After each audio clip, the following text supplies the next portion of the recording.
everyone, my name is Georgiana Haynes. Thank you for joining me for our weekly AMP Team live training. Today we are going to be talking and sharing, as always, our words for the week.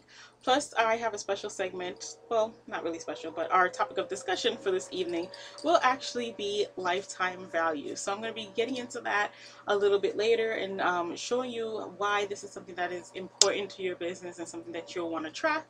And I'll be sharing some of the benefits with you for why you want to track the lifetime value and how you apply that to your business. So why don't we get going and get started with our wins for the week? So the things that you're celebrating, the things you've accomplished between last week and this week, the things that you're proud of for doing in your business. Let's get sharing in the chat box so that we can see and share with each other. So who do we have joining us so far? Hello, Miss Kathleen. First one in. I should get like prizes for you guys so we can celebrate our guests and our I don't even feel like guests. You guys are like family. This is just as much my home, you know, here every Tuesday as it is yours. But thank you for joining us, Miss Kathleen. I also see Miss Janet is on. Hey. All right. So as I mentioned, we're going to be talking about lifetime value, and I just want to my computer's doing strange things, so it's like doing two things at once. But so yeah, talking about lifetime value. Oh wait, first we had a topic from last week that we were talking about that we needed to follow up with. I think we had a challenge last week. I know you guys are thinking maybe I forgot, but I did not. I just need to find it. So I believe we had a challenge last week. We were talking about it being our last month before the end of the year, and the challenge was to make it a good one, to go back to our goals. We had a couple of things that we were intending to do, which was go back to our goals, reevaluate, and see what our progress was or has been over the course of the year. And we were to come back here today and share that so that we can sort of talk about it together. I know this is one of those things in last week's call. I know it was a tough one because it's hard to look back at your goals, and especially if you did or didn't accomplish them. If you're a person who did accomplish them, sometimes it's easy to say, okay, you know, I got it, I did it, on to the next thing. And I sort of do that myself. But it is good to go back to your goals and review so that you can see that you did have progress and that you did accomplish things that you want to take the time to celebrate. That's why we do our wins for the week every Tuesday, so that we can get in the habit of celebrating our accomplishments little by little, so we don't have to wait until the end of the year to say, oh yeah, you know, I did do that one thing in January, but who cares now because it's the end of the year. You do want to get in the habit of celebrating. So there are also the people who, you know, maybe you didn't have a win. I've got my foot in both boats for, you know, different categories. But maybe you're a person who didn't achieve your goals and didn't achieve the things you had set out to do at the beginning of the year. But as we mentioned last week, that doesn't mean that it's too late. And even if it's too late to accomplish it for this year, and I have goals like that too, where it's like, if it's just not there now, it's just not going to happen. But even if you are in that position, you can still take steps to bring yourself closer to achieving that goal, maybe early next year, or, you know, at least put yourself on the right track for the end of next year. So if you missed last week's discussion, the YouTube video is posted, so you can go back and watch it, but the title of it was 1 month to go. So you want to go back and watch that. But for those of you who were here and who did join us, whether you were on the live call or if you had a chance to go back and watch the YouTube video and you're here on the training now, let's get sharing in the chat box, because there is something empowering about talking about your goals, because when you do share them, you are more inclined to accomplish them. You're more inclined to stick to them because you have accountability partners. And while it can be a little bit scary because you might be thinking, well, what if I don't accomplish that goal and I've shared it? But when you do share it, you're more likely to have accomplished it. So share your goals that you were setting. But what was the feedback now that you've had a chance to hear our discussion from last week and go back and look at your goals? How are you feeling about them? How are you feeling about your progress? Are you optimistic or pessimistic? Do you feel like the things that we talked about last week will actually help you to close out this last year with a bang?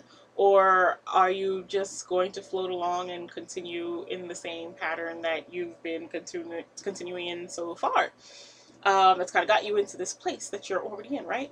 Um, and just let's get, wait, I need this in my notes, but let's get that conversation going a little bit, because it's a tough situation to talk about goals. I know there are a lot of people who are uncomfortable setting goals, writing down goals, talking about goals, and especially about sharing goals, your own personal goals. But it is something that I do feel like when you talk about it, there is strength in that sharing, in that it does strengthen your commitment. It also strengthens and helps you build bonds. So I kind of shared with you guys last week that, and again this week, that I do have my foot in both boats.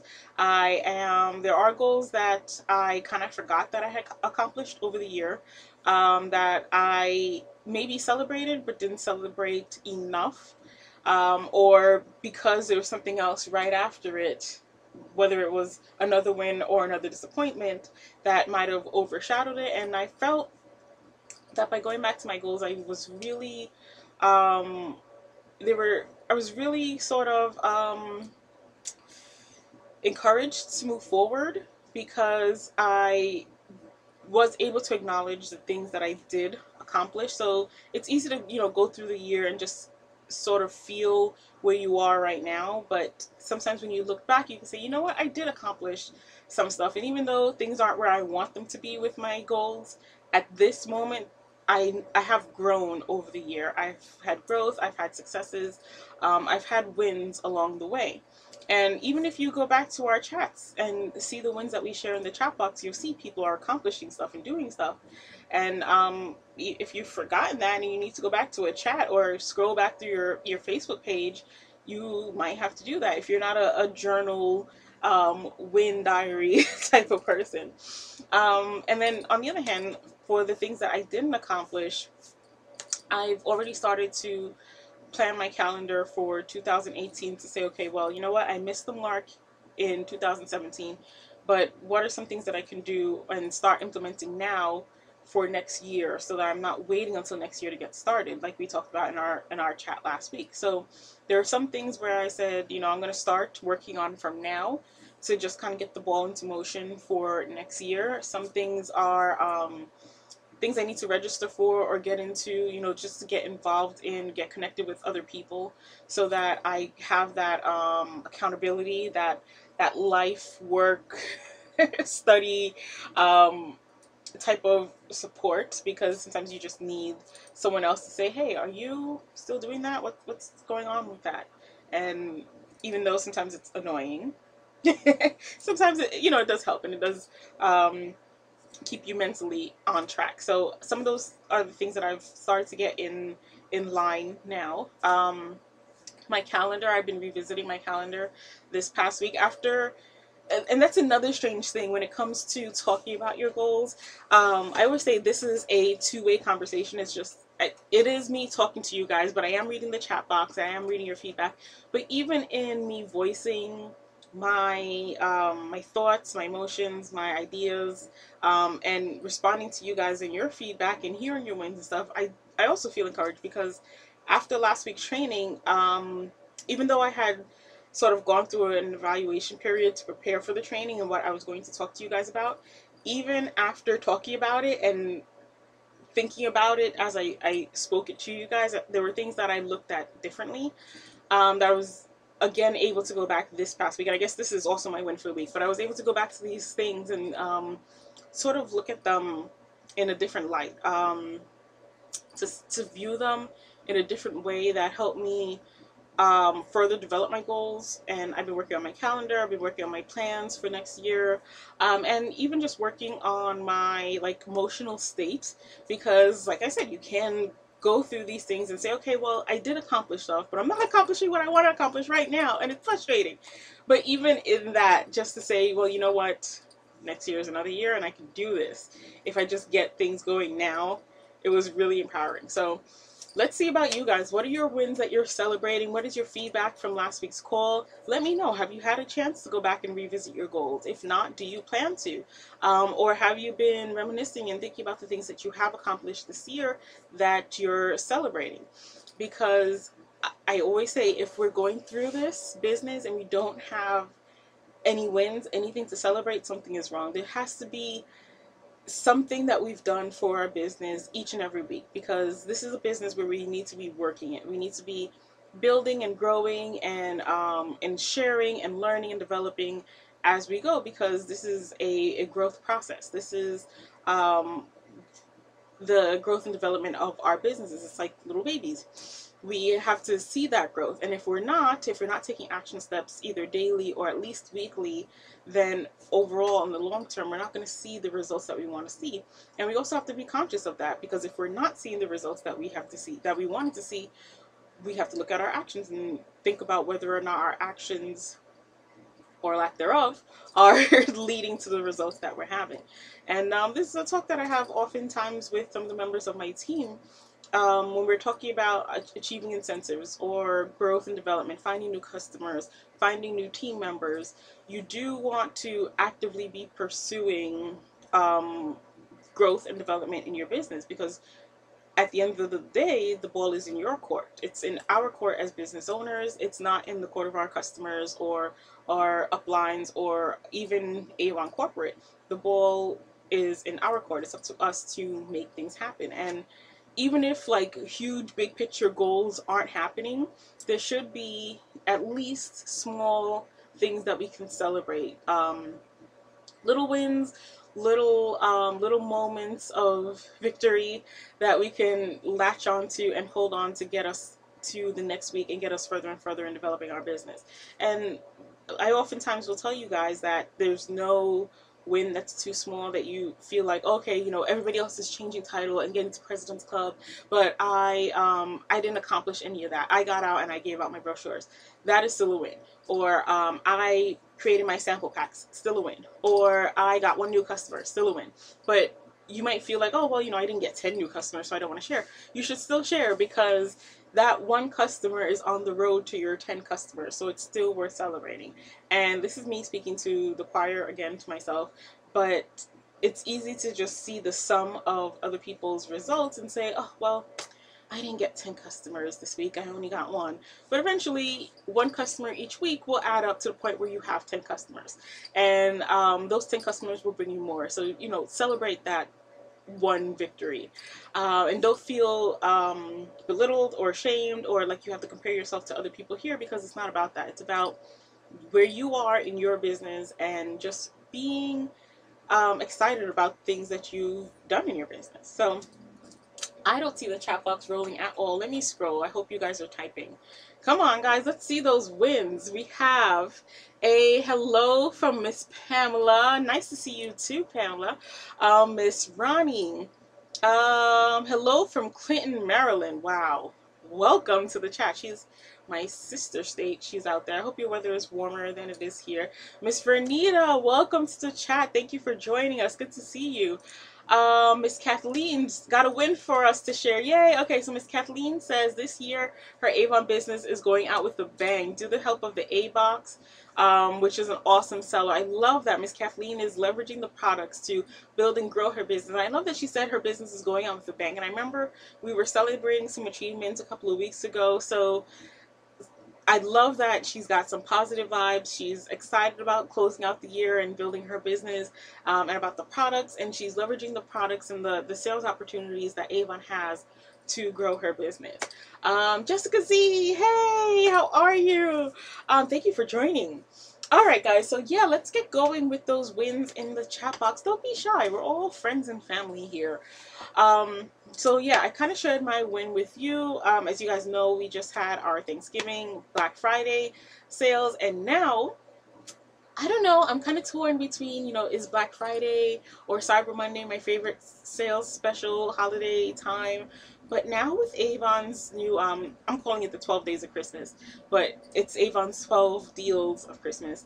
With these deals, I'm actually finding myself looking forward to these deals as well, because every day Avon has a new product, a new special offer, or discount, or something that they are offering to their customers. So it's exciting, and I can't, like, I love waking up each morning and just checking my email to see what the product for the day was. These last few days, let me see what I have here. I actually share them on my Facebook, my Twitter, my Instagram, mostly on Instagram. I'm an Instagram person, but a picture's worth 1,000 words, right? And I'm a visual learner, so that helps. But I've been posting them to my Instagram. So the first day we had the free gift as a Skin So Soft. The second day was a new vitamin C serum. I actually love that serum, and I was like, oh, they're giving this away to customers for free. That's like, what, $30 value that you're getting for free with your order. And it's an amazing product. It's one of my favorites, so I was excited about that. They gave away a lipstick and lip gloss duo. They gave away 20% off site-wide. I love those 20% offs because, who doesn't love a discount? Plus, you get the free shipping, so it's a great way to get the products you need. And I love that Avon offers this online because our customers can take advantage of that and get their products at a discount. We're going to talk a little bit later in our longevity discussion about incentives and incentivizing your business to help your customer base. But I love being able to reach out to a customer and call them and follow up and say, hey, Avon is having 20% off. Was there anything that you wanted that you want at a discount? And they appreciate it when I do that. And then today's was day 5, so we've still got quite a few days to go. But today they were giving away 2 trial sizes of the new Platinum, $24 value. So each of these things are like $16, $23, $30.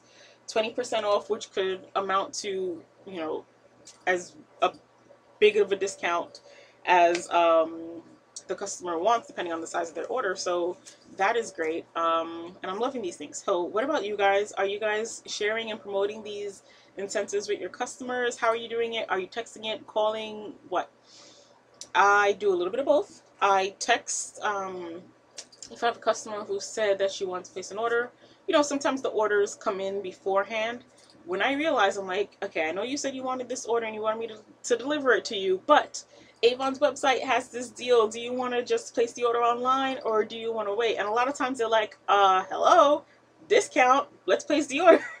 So they get their products much faster. They get their discount. They're happy. I have a happy customer, so I'm happy. So loving these 12 deals, these daily deals. And I love, it's a little bit exciting because the rest of the world is all excited about Black Friday and Cyber Monday, and then it kind of ends.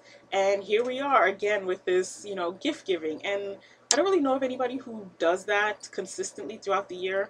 As I mentioned, I've been mentioning on my social media that there were a lot of companies this year that me and my friends realized had sales before.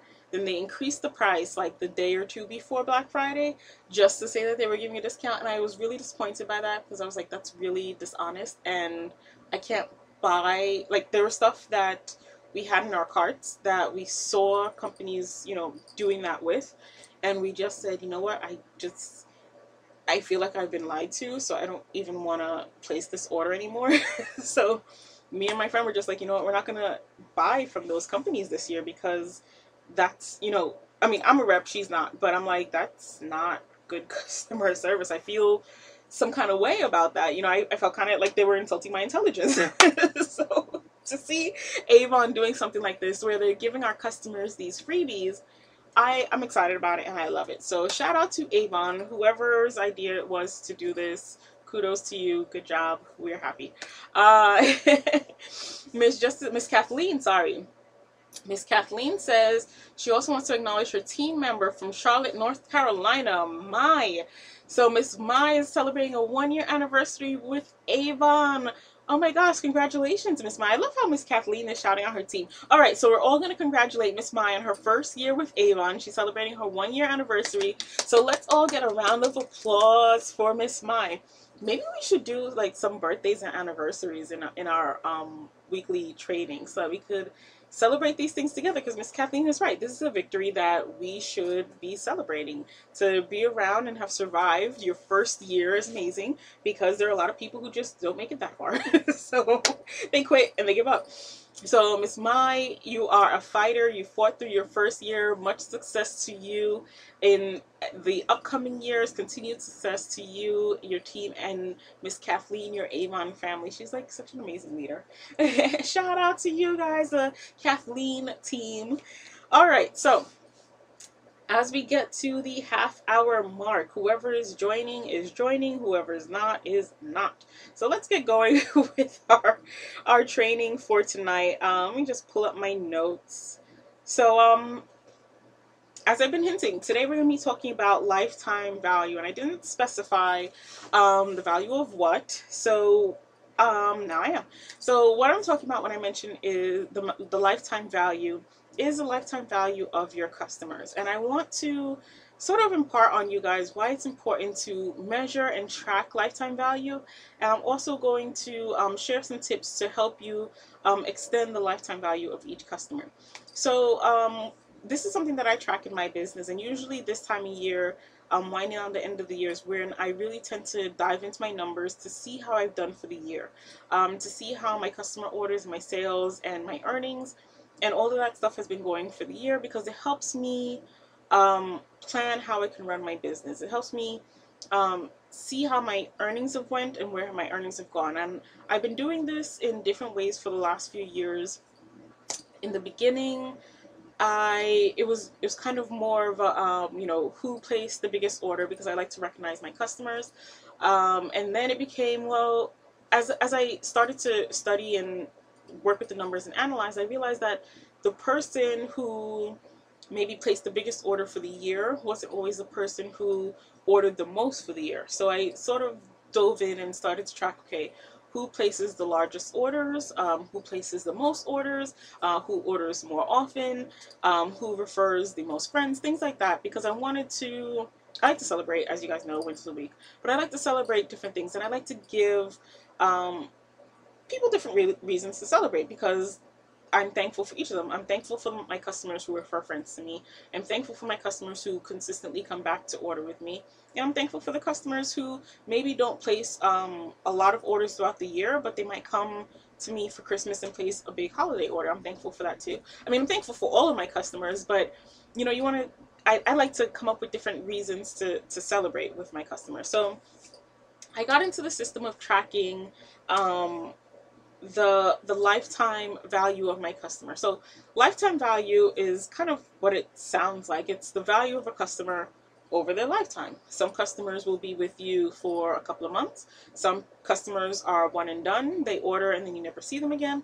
And some customers, thank God, I've been blessed with a really great group of customers who, some of them have been around since when I first got started when I was in high school. Some of my customers know me from before college, and it's nice, you talk to them, they kind of have seen you grow, they give you life advice and things like that, so you develop relationships. But I like to track the lifetime value because like I said, it helps me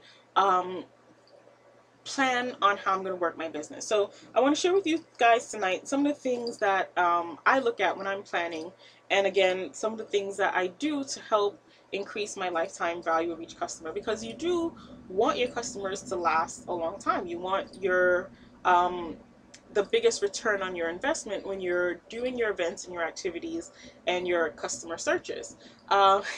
Miss Kathleen says, yay, let's celebrate birthdays. If you guys are baking cake and cupcakes, yes, let's celebrate birthdays. Maybe we could get Molly Bibb to bake us something, right? Oh, shout out to all you guys posting your cookie pictures. Thank you for the additional like 50 pounds I gained from just watching your cookie pictures for National Cookie Day. We were celebrating. I didn't get to bake. I lazied out, but I might be doing something this weekend. We'll see. So anyway, so some of the reasons that your lifetime value are important are, of course, the obvious reasons. The longer a customer orders with you, the higher your earnings will be. The more customers you have ordering with you over a long course of time, again, the higher your earnings will be. So, you know, you have those obvious things. And I found, in kind of talking this over with some of my friends inside and out of the business, in sales and out of sales, this is kind of something that a lot of people, I realize, don't look at or don't track or aren't even really conscious of. But I wanted to do a discussion with you guys tonight because I do feel that it is something that's important. So, um, the biggest reason I think it's important is because it helps you um, develop that long-term mindset for your business. We always say this is not a sprint, it's a race. It's about your endurance and hanging around. And I find that representatives who have that long-term type of mindset, who are in it to win it, not just, you know, a quick overnight kind of thing, they last longer, they see more success, and they have like a higher level of contentment and joy in their business. The people who we have join our teams and, you know, join in this business, who think they're in some sort of get rich quick scheme, when they realize that that's not what this is, they're often met with disappointment. And unfortunately, the loudest, what is it, the squeakiest wheel gets the most attention. They're the ones who are like, oh yeah, this doesn't work, I tried that for a whole day and it was nothing, and everybody pays attention to them. But, you know, those are not the people that I'm talking to right now. If you're one of those people, you're on the wrong call. This isn't for you. But these are for the people who are like, yes, I am committed to 6 months, a year, 2 years, 3 years, 5 years, 10 years. I want to see my business grow, flourish, and blossom. And I'm going to be celebrating those wins over the course of time as I go through in developing my dreams and goals. We've got our dream boards. We know what we're planning for. We're setting smart goals. We're taking daily and weekly and monthly, no, well, not monthly, but daily and weekly action steps to grow our business. We're not just like, okay, we've got our Avon kit, we're going to be millionaires tomorrow. Or we've got our kit, the customers are just going to come flocking to us because, I don't know, little fairy elves are gonna go to everybody's house and tell them that we're selling Avon, and and now our businesses are gonna grow. Because that's just not how it works. It's not realistic. That's not how any business works. It's not just our business, it's every business. Nobody wakes up. Well, there are very few get rich overnight things, but that they just tend not to last. Most things that we see, Facebook, IBM, Microsoft. Let me see if I can think of something that's not a tech company. Oprah. She is a brand in and of herself, but, you know, those things didn't become the icons that they are just, you know, overnight. It took years and years of development, and in some cases, years and years of disappointment. So when you start thinking in terms of lifetime value, it changes your mindset. It changes the way you look at things. It changes how you perceive the things that are happening in your business. The small setbacks that you encounter in your business, whatever business you're in, they're not like career ending setbacks. They're like, okay, you know, I messed that up, but we're gonna we're gonna come back and give this another try. We're gonna look at this differently, learn from our mistakes, and, you know, try to do this better next time. But we're gonna learn and grow from the mistakes we've made. We're not like, oh, okay, that didn't work, I'm done. Because, you know, one and done, right? So you set up the big picture for your efforts. It changes. It's like, you know, you put your sunglasses on and the color of everything around you starts to change. So that's first and foremost. Secondly, for me at least, lifetime value has changed how I invest in my business. It's helped me to focus my energy, my skills, my investment, whether it's time or monetary, and it's helped me to work on maximizing the return on whatever I do. I'm not just doing for doing sake, because we talk about that often on our chats. You don't want to get into a habit where you're doing something just because or you're doing something and you find, you know, after 6 months of doing this thing, you're like, you know, this didn't work, it never worked, but I just kept doing it because I didn't really analyze or I didn't look into the return on what I was doing. I was just doing it, I don't know, maybe because someone told me to do it or because I didn't know what else to do. But now I'm realizing 5 years in that this thing didn't work, and I haven't changed what I was doing. And I think it was Einstein who says that the person who keeps doing the same thing and expecting a different outcome, that's like the definition of crazy. Well, there are a lot of crazy people out there who keep doing that, and then they, a couple of years in, they're like, oh my gosh, I can't believe I blew $40,000 in this system and it was never working. Like, well, you probably should have stopped and did some analysis to figure out what you could do differently or how you could improve on your process. So it's helped me to see what I'm investing, how I'm investing, what I'm doing. And you guys hear me say oftentimes that I found a system, I got an idea from someone, and I tried it, and then maybe I made a video for you guys, and a few months later you see me do another video where it's a little bit different because I've tweaked it. Because I'm not just tweaking it for tweaking's sake, although sometimes I do that as a means of procrastination. But oftentimes I tried it and I realized, I said to myself, I wonder if I do this one thing differently, what's the change going to be? How does that impact what I'm doing? And then, I test it out. I see maybe an improvement. So I share it with you guys. Or I try it and I find, what, that other thing that I was doing worked better. But if I take a little element from here and a little element from there and put those together, I have something else that I can work with. And that is how my business has evolved. And that is how I've seen a lot of representatives evolve their business, because a lot of the core ideas are the same, but because people have been testing it and trying it and improving, where we get better and faster and stronger, right? We get better at whatever it is that we're doing. So you don't want to keep doing the same thing down here just for the sake of doing it, but you want to test a few things, or listen to what somebody else is doing to see how you can improve what you're doing. And that's why I love our Rep Fest, our Avon Sales HQ meetings next week, by the way, so don't come here, we'll be live. When Avon HQ has their meetings, when they print the What's New catalogs and representatives are sharing their ideas in the back, I love to read those things. Even having been in this company for a long time, I love to read those things and learn and listen on the webinars, on the conference calls, on the trainings, on the YouTube videos, because each time I listen, I pick up something new. But if I, ooh, hang on, I am having things touch my screen is touch screen, and sometimes it bugs out. But completely lost my train of thought. So when you get plugged in and you learn these things, you'll pick up maybe one morsel. And even if you go to a meeting and you pick up one single thing that you can implement in your business, it's still a positive, because that's one thing that you could apply to your business, and you take it and run with it and see that growth. And by your going to the meeting, you'll have something to share with someone who maybe didn't think of doing what you thought of, so they can take that and run with it. And maybe 3 years down the line, 6 months down the line, or whatever, you guys might come back to each other and say, hey, I tried X, Y, and Z, or I was working on this, and this, and I've improved it, and you've improved yours, and you share ideas, and then again you have the growth.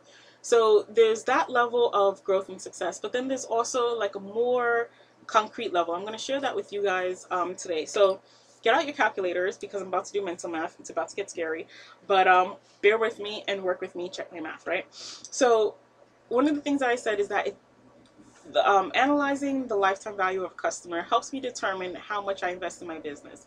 And one of those ways I wanted to give you an example of was with our brochure investment. One of the biggest things I hear the most, whether it's talking to teammates, other reps, or people in other businesses, is the resistance to investing in brochures.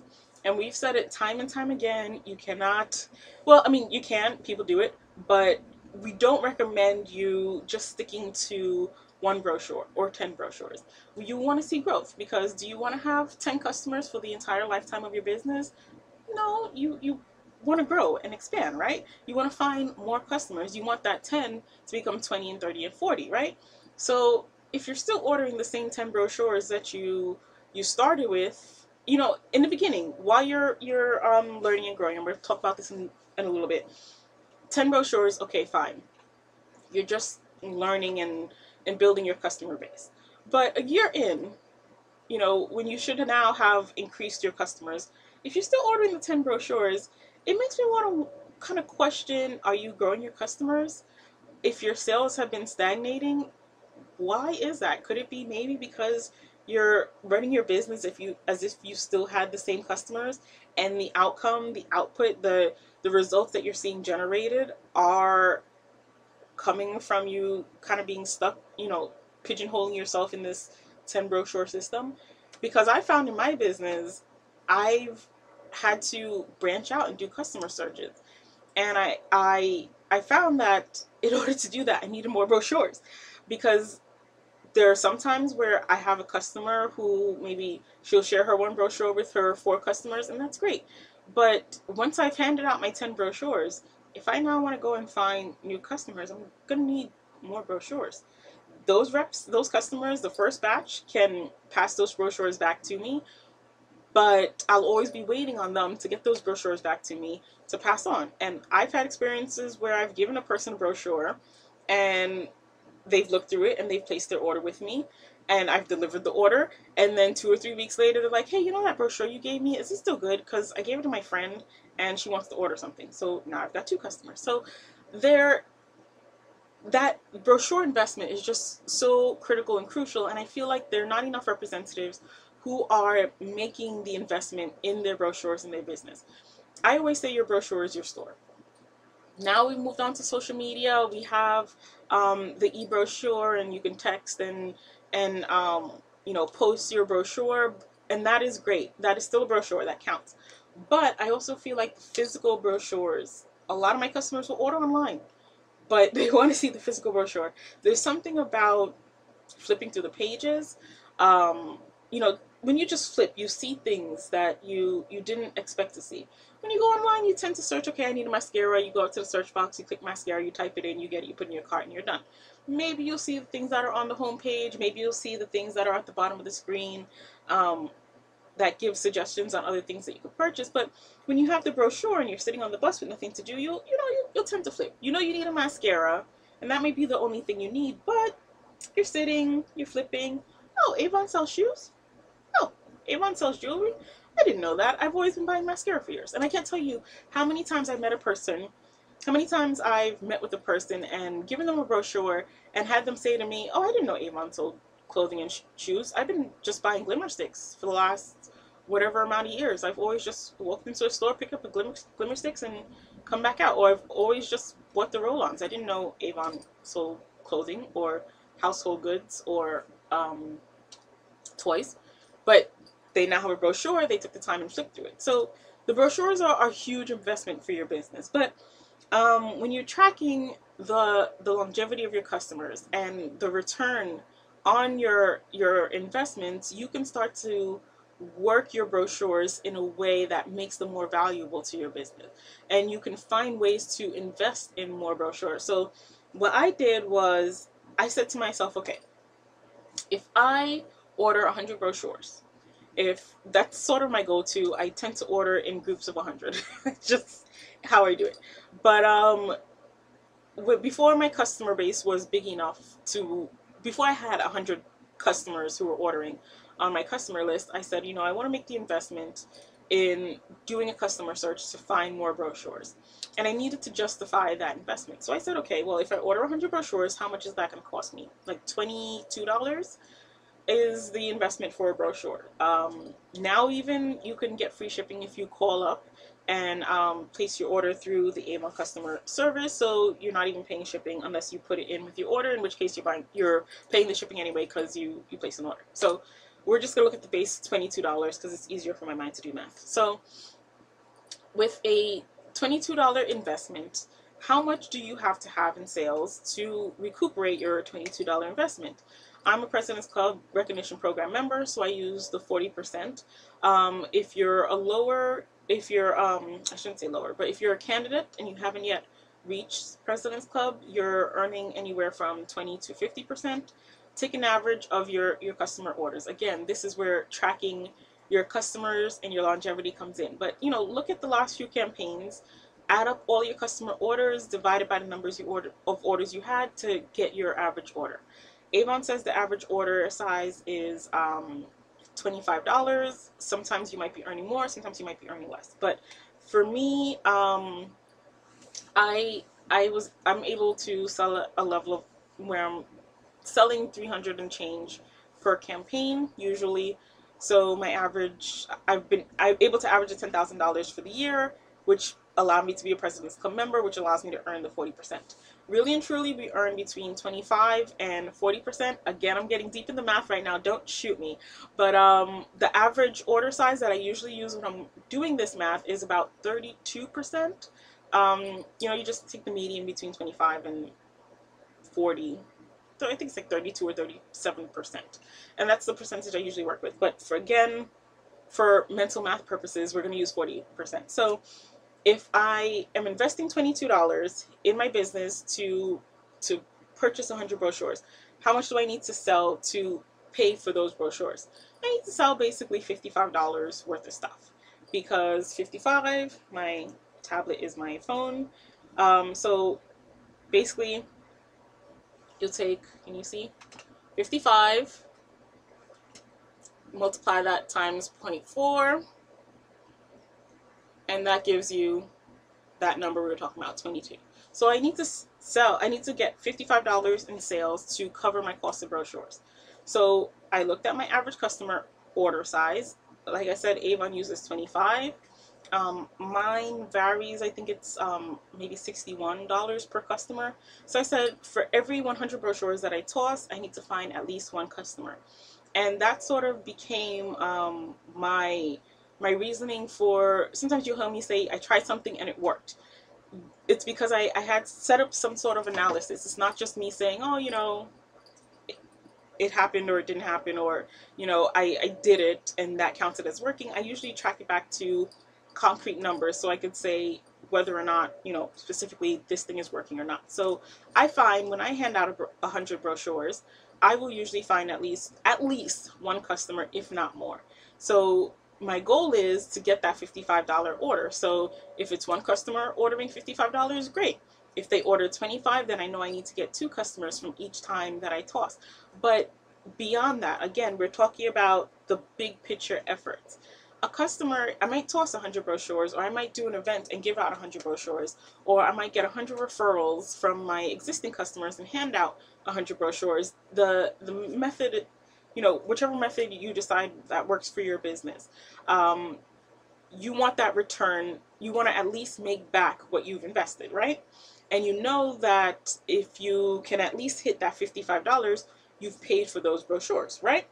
So if you get a customer who places or if you get 3 customers or 2 customers, whatever number, if you find enough customers to place your $55 orders, your brochures for that that promotional period have been paid for. Any other customer you get beyond that $55, that's now your profit. But one of the things that I don't think a lot of representatives realize when they're tracking their investment is that one customer or that 2 customers, that $55 order that you got to pay for your brochures, every order after that, every time in campaign 1, 2, 3, next year, the year after that, the year after that, every time that customer orders, that's extra in your pocket. So you've paid for your brochures. That $100, that $100, 100 brochures, that $22 investment has been paid for. So every time that customer orders again in the future, that's money in your pocket. So your investment has been paid for, and now you're starting to earn. Every time that customer refers you to someone else, that's a bigger return on your investment. If that customer places, small redundant orders, and maybe you tossed and you felt like, oh, I took out this investment to buy 100 brochures, you invested $22. You just need $55 to pay that back. If you have to find 5 customers to place $10 orders, your investment is paid off. If you find one customer who places a $500 order, your investment is paid off. It worked, you're good, you're done, move on. But I think that the barrier in our mind is we're afraid to make that investment because it might seem like, oh, 100 brochures, I don't know what I'm going to do with that. Get them out there. This is the promote your business part. And then for every customer that you find, that is an investment in your business. It's not just, oh, you got that order, you're done. Or you can't just say, I tossed and I only found one person who placed a $10 order. Okay, but maybe next campaign, or the campaign after that, or the campaign after that, they'll keep coming back, and then you will eventually recuperate your earnings. So you kind of have to start thinking along those terms, the long-term investment. And that's why we're talking about the value over the lifetime, because if you invest $22 in finding one customer, and that one customer places an average of $200 every year, that one customer, then how many of your tosses, how many of your events, how many of your flea markets and your promotional activities, holiday parties, um, whatever, do you want to be doing?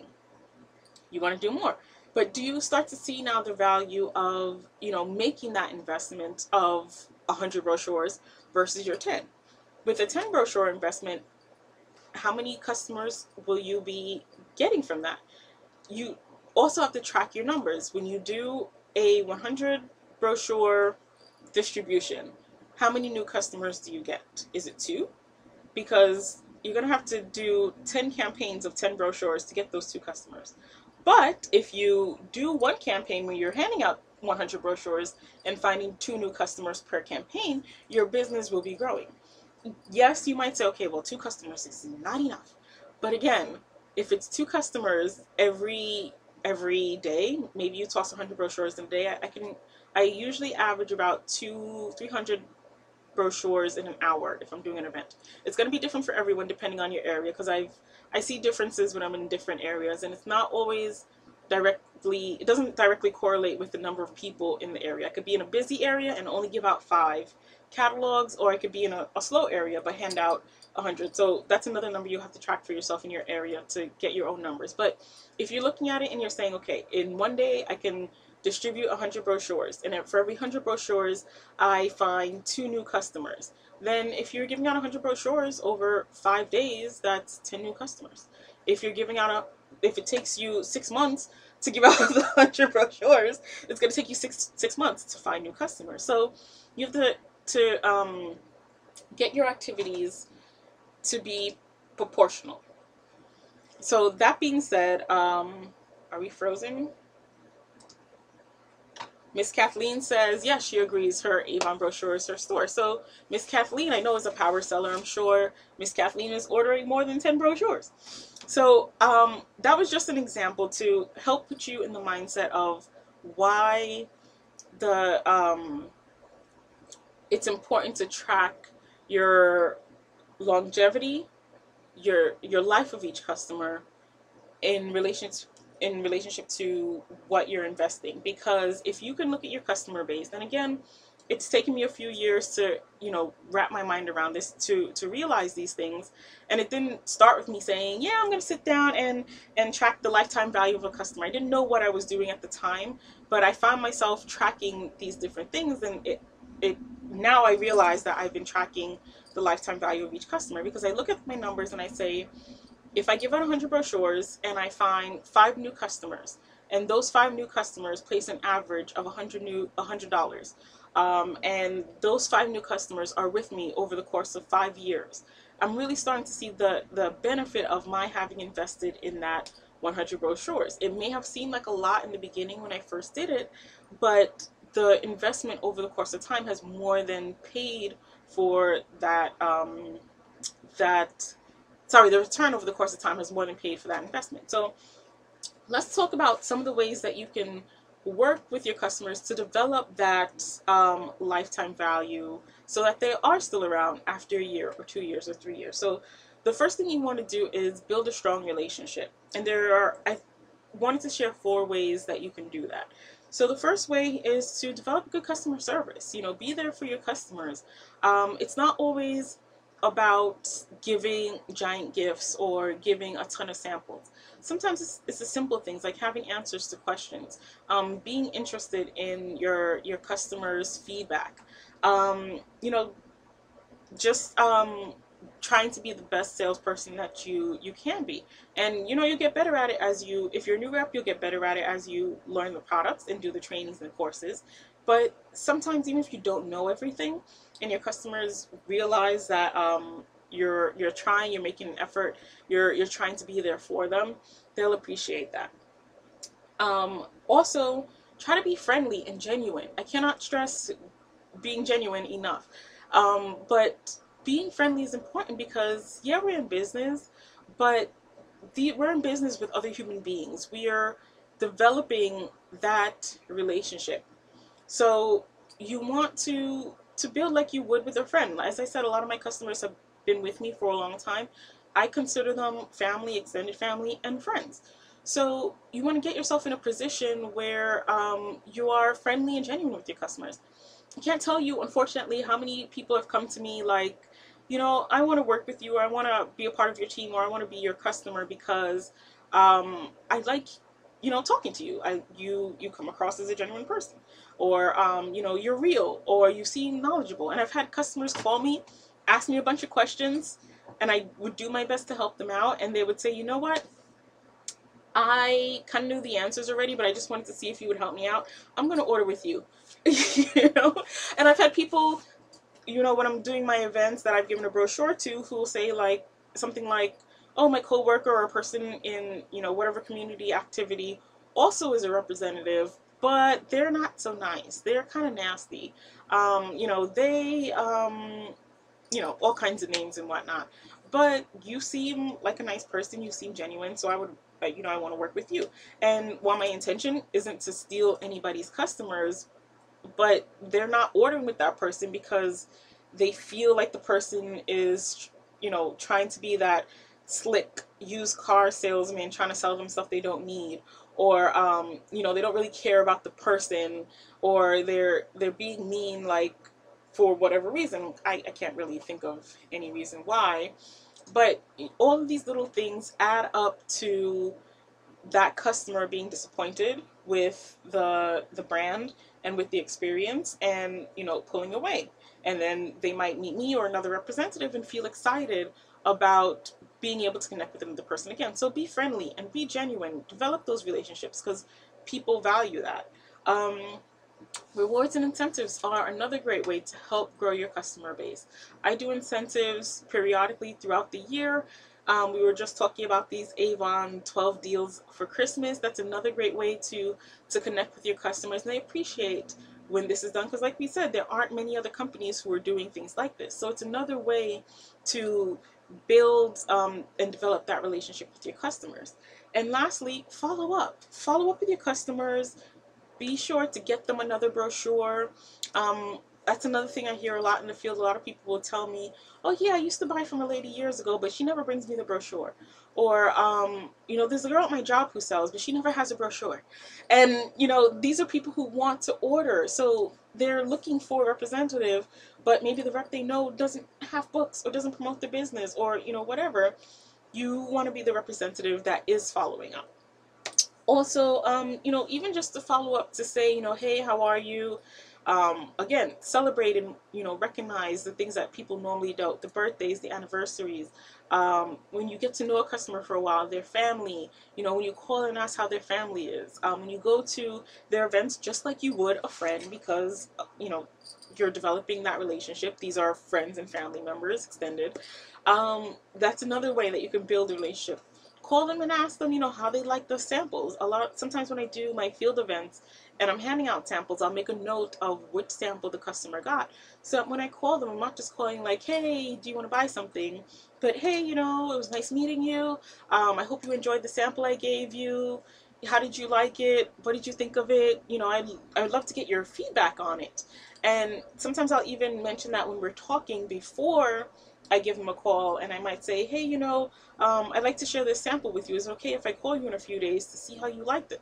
And then they're expecting my call in a few days so that when I do call, it's not like, who are you? What do you want? It's like, oh, yeah, I tried that sample and I knew you were going to call me about it. So, this is what I like, this is what I didn't like, this is the results that I saw, and, we get that conversation going. So the follow-up is super important. And also, in addition to creating that strong customer relationship, you also want to create brand loyalty. And again, 3 things that you could do to help with that are think about what happens with your customers after their first order. do they place the order and then they never see you again? You never come back with the products. You never give them a brochure. You never follow up with them. They don't get an email, a text, or what? How do you communicate with your customers after they place that first order? Develop your lines of communication. On my YouTube channel, a representative was asking me, how do you place your orders with your customers? And I was like, to be honest with you, it's kind of organic. Some of my customers prefer to text. I personally prefer to text. Some of my customers prefer, the customers that text, we're good. I love that. Some customers prefer a phone call, and I know that. So I know when I'm reaching out, I try to call that customer. Some customers, I've had customers I've never met, never like spoken with over the phone. We only communicate via email, and that is their preferred means of communication. That is how I communicate with them. That's what they like. I mail them a brochure. They go online, they place their order. If they have a question, they'll send me an email. Fine. I've got other customers who want their order placed online, but they prefer to give me a call to place the order. So it's different with everyone. You try to work with your schedule, because a lot of us are, doing this full time or part time. So, you might have family. I, for one, I can't talk between like 9 and 5 because I'm at work. But I'll tell my customer, send me a text and I'll get back to you when I can, or call me and leave a message. And if I, during my lunch break, I can call you. But it's got to be fluid and it's got to be flexible, so that the customer feels at home and you have your business working in a way that you can keep up with it. Because if you're a person who doesn't do phone calls and you're trying to get all of your customers to do phone calls, it's not going to work for you, because you just can't do calls. But if you can text and your customers are text people, or if they're willing to learn how to text with you, then you'll have something that works. So develop your lines of communications. With incentives like these, are your customers getting emails? If not, are you maybe sending them a text message as a reminder? Are you connected on Facebook and social media, so that those who aren't getting emails can still know what's happening in terms of sales and discounts? Keep those lines of communication open however you can. Secondly, show product value, versatility, and diversity. We have so many great products in our catalog, but a lot of times the customers don't even know, people don't know like that Avon has such a wide variety, which is again why I love the brochures. You get a brochure in someone's hand, they'll look through it and they'll realize what Avon has. But talk to them about how great our products are. Some people don't know that our fragrances and our skincare win magazine awards and competitions and things all the time. Every year we've been featured in different magazines. We've won the fragrance awards for our fragrances in competition with fragrances that are 3, 4, 5 times the price. Share those things, and that comes down to your personal education, so that when you're talking to customers and potential customers, you can enlighten them. The versatility. I'm working on a blog post for the Any Which Way skirt. That's a skirt. You could wear it gold, you could wear it green, you could do patterns. It's a product that has versatility. They're coming out with new earrings in campaign 2, where you can detach and attach different baubles. So that's one earring you can wear multiple ways. So you talk about these things with your customers, because we live in New York City. Closet space is limited. Storage space is limited. If I have one skirt that I could wear 2 ways, I've just got a 2-for-1. So those are things that I get excited about and that I want to share with my customers who are fashion forward and have limited space like me. So share the value of the products. Let them know that we're not just makeup anymore, that we have other great items that they can look into. But on the makeup that we do have, let them know that the quality of it, whether it's you sharing samples with them, or you just informing them or pointing out in the brochure all the different awards that we've won. And then lastly, why do you value our company? Avon has been super involved in community affairs, breast cancer awareness, speaking out against domestic violence, women's empowerment. They have scholarships for representatives and women in domestic violence situations. These are things that you get excited about and that you share with your customers, because I don't know about you, but I love supporting brands that are doing things for their community. And I try to look for these brands. And I know a lot of people do too, because at the heart of it, people want to do good, and they want to work with companies and brands who are also doing good. So let them know that Avon is one of those brands. So when it comes down to them buying, you know, whatever brand name lipstick that doesn't do anything for the communities they're in, or for anybody but, you know, their CEOs, let them know what Avon is involved in, because most people would rather buy a product that goes back to benefit the community. Just earlier this week, I was talking with another friend and coworker. She was looking at a company who, I'm not going to give the name of the company, but she heard that this is a company that for every product you purchase, they donate one. And then she got into the website and looked at the price, and she was like, well, they quadrupled the price, so yeah, they could afford to donate one of yours. It's not that they're giving out of their earnings. It's that they've jacked up the price so that they can give. So again, little things like that, you know, customers aren't dumb. They see it, they get frustrated. Avon doesn't do that. When we do our fundraisers, the price of our products, if anything, are discounted so that the customers who are supporting the organizations can get more bang for their buck. But our bears, our fragrance bundles, our product bundles, they're usually the same prices in the brochure, or, you know, you get a gift set that as a discounted bundle price, but we're not increasing the price like a lot of companies do so that the company can get their cut. We're giving you our price, but we're making the decision to donate a percentage of our profits to help out a community organization. A lot of companies don't do that. We are the ones who do. Let your customers know that and be aware of that. Share that, because it's something to be proud of. We're not, you know, playing these games where we're jacking up the price and saying, yeah, we're giving a discount, but that discount is really the increase that we've put on the price. Candy sales, anyone that, you know, that these schools do, they've got a $1 candy bar, but they're selling it to you for $2 so that the organization could make their profit.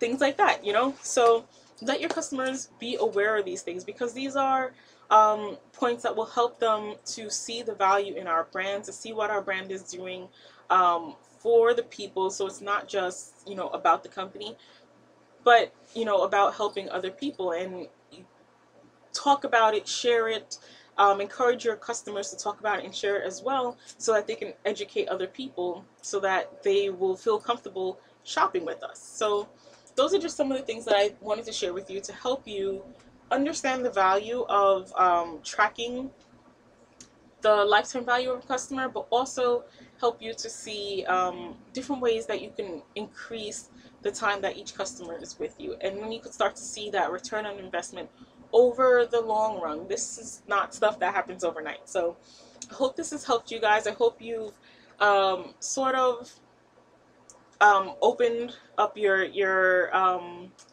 belief window, your visualization window, your dreams and goals window, so that you can look at these things and track them for your business and use them to shape how you invest in your business and how you do activities for your business. So again, next week, let's all get together, and next week, we're not going to be getting together here. We're going to be over on the Avon Home Office webinar. So we'll have a little event where we can have our chat, but we'll be watching the home office training.